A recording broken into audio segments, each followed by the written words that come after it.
Nuk është paraqitur në gjykatën e shkallës së parë të rrethit gjyqësor Fier, mjeku i mazherist në Spitalin Rajonal të Fierit Gëzim Taullaj. Sipas burimeve për arsye shëndetësore, ai është përfaqësuar nga avokati i tij, Xhevair Morina. 66 vjeçari ra në prangat e policisë, pasi u kap në flagrancë duke i marrë një shumë parash një pacienti që do të kryente ekon abdominale.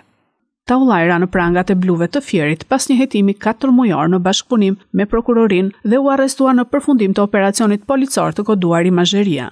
Mjeku i mazherist do të dilte sot para trupës gjykuese të përbërë nga gjyqtare Aurora Tusha dhe prokuror Leonard Suçi, teksa mbi të rëndojnë veprat penale, shpërdorimi detyrës dhe korrupsion pasiv i personave që ushtrojnë funksione publike. Gjithashtu ky shtetas shpërdoronte detyrën pasi gjatë orarit zyrtar të punës vizitonte pacient në 2 klinika private në Fier.